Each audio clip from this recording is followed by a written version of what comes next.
आयुर्वेदा जैसे आपने कहा 5वीं पीढ़ी है, तो आयुर्वेदा बड़ा ब्रॉड टॉपिक है।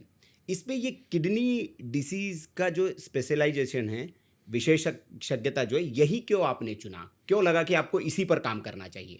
सबसे पहले तो मैं ये सभी दर्शकों को आपके बताना जी। चाहूँगा जी।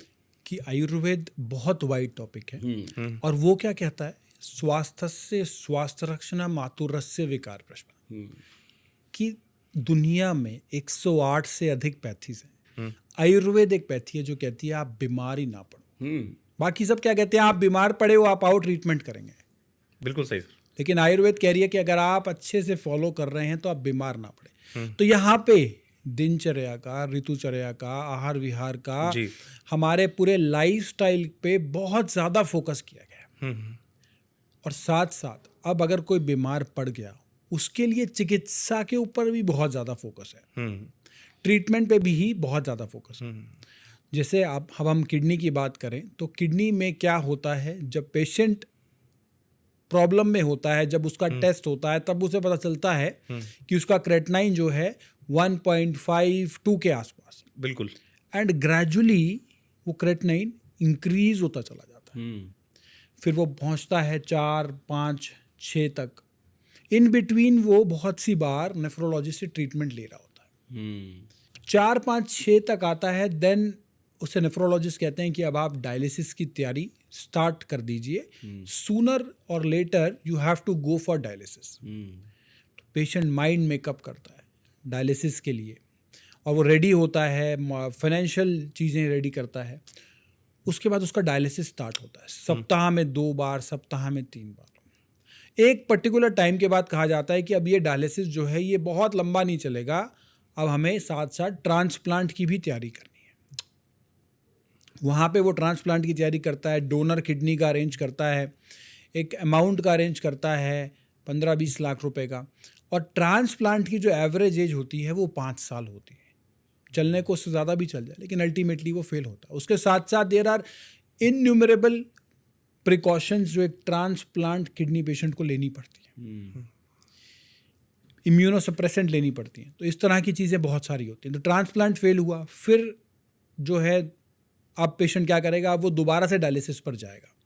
यानी कि पेशेंट जो शुरू हुआ क्रेटनाइन 2-3 से लेके, जहाँ पे उसको किडनी के नाम पर बीपी की दवाई दी गई, डाइटोर दी गई, लेसेक्स दी गई, या उसको कैल्शियम की गोलियां दी गई, धीरे धीरे उसका डायलिसिस स्टार्ट हुआ। डायलिसिस के बाद वो ट्रांसप्लांट पे आया और ट्रांसप्लांट जब फेल हुआ तो वो दोबारा से डायलिसिस स्टार्ट हो गया। तो ये एक प्रकार का कुचक्र बन गया, विशेष सर्कल बन गया कि जहाँ से आप शुरू हुए वहीं पर आके आप रुक गए। और इतनी सब कुछ करवा लिया, सारा कुछ झेल लिया इन बिटवीन। हाँ। आपने, आपके परिवार ने, मेंटली, फाइनेंशियली सब चीज़ें झेल ली। तो जो पेशेंट सिर्फ ये है कि अगर वो कोई ट्रांसप्लांट कराने जा रहा है या कोई डायलिसिस करा रहा है, तो आयुर्वेद में GFR यानी कि ग्लोमेरुलर फिल्ट्रेशन रेट को बढ़ाना संभव है। यानी कि GFR यानी कि जो किडनी आपकी 1 मिनट में फिल्टर कर रही है, जी जी। 1 मिनट में किडनी की एवरेज फिल्ट्रेशन 70 से 90 ml पर मिनट है। तो लगभग अब जब डायलिसिस शुरू होता है तो ये 10 ml 12 ml तक होती है या उससे भी कम होती है। तो आपकी किडनी जो है हो सकता है 1/10 या 1/15 काम कर रही हो। तो एक टेस्ट वहाँ होगा, एक टेस्ट 3 महीने बाद होगा। अगर यहाँ पे चेंजेस आने लग जाते हैं देन आपको डायलिसिस की आवश्यकता नहीं पड़ेगी, देन आपको ट्रांसप्लांट की आवश्यकता नहीं पड़ेगी। तो ये पावर है, शक्ति है आयुर्वेद की। और एक नहीं, सैकड़ों नहीं, हजारों की संख्या में ऐसे मरीज हैं जिनको डायलिसिस और ट्रांसप्लांट की आवश्यकता नहीं पड़ी है। इसके साथ साथ डाइट, मेडिसिन, एक्यूप्रेशर, डिसिप्लिन, सब चीज़ें हम पेशेंट को बताते हैं, आयुर्वेद के अनुसार बताते हैं कि ये मतलब चीज़ें। सिर्फ दवा से काम नहीं होगा, दवा के साथ साथ दिनचर्या भी ठीक करनी पड़ेगी। दिनचर्या भी ठीक करनी पड़ेगी, साथ साथ उसके आपको आहार विहार भी ठीक करना पड़ेगा। उसके साथ साथ सर्केडियम रिदम पे काम कराया जाता है। उसके साथ साथ योग के बारे में बताया जाता है, ध्यान यानी मेडिटेशन के बारे में बताया जाता है। और इन सब का जो एक रिजल्ट निकल कर आता है वो आता है आपको रिजल्ट्स की फॉर्म में जब आप कोई टेस्ट कराने जाते हो, ब्लड टेस्ट हो या फिर रेडियोलॉजिकल टेस्ट हो, पैथोलॉजिकल टेस्ट हो, वहाँ पे आप रिजल्ट देखते हैं कि किस प्रकार से किडनी की फंक्शनिंग जो है वो बढ़नी शुरू हो गई। तो डॉक्टर साहब, जैसे आपने बताया तो मैं इससे समझ पा रहा हूँ कि क्योंकि जो हमारा आयुर्वेदा है ये एक प्राचीन चिकित्सा पद्धति है और इसमें एक बड़ी जो चिकित्सा पद्धति उसमें पंचकर्मा की भी बात होती है। तो क्या ये किडनी पेशेंट्स के लिए पंचकर्मा भी आप प्रेफर करते हैं उनको, और पंचकर्मा से ही उनकी स्टार्ट होता है हीलिंग के लिए? पंचकर्मा आयुर्वेद का एक बहुत पावरफुल सूत्र है जी जिसके अंदर बहुत से लोग कंफ्यूज रहते हैं ये क्या है। वमन, विरेचन, नस्य, रक्त मोक्षण, बस्ती, ये 5 चीज़ों का समन्वय है पंचकर्म। जी। और उसी जो प्रोसीजरल रेडी किया जाता है उसमें होता है अभ्यंग, स्नेहन, स्वेदन। अब पंचकर्म कराने से त्रिदोष यानी वात, पित्त, कफ का शोधन होता है और फिर यहाँ पे शमन होता है हमारा जब हम औषधियाँ देते हैं। तो पहले बॉडी का डिटॉक्स होगा जी।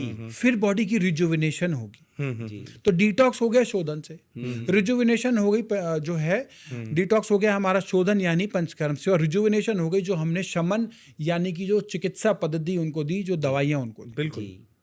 तो ये दोनों जब मिल के काम करते हैं तो रिजल्ट आता है बहुत अच्छे।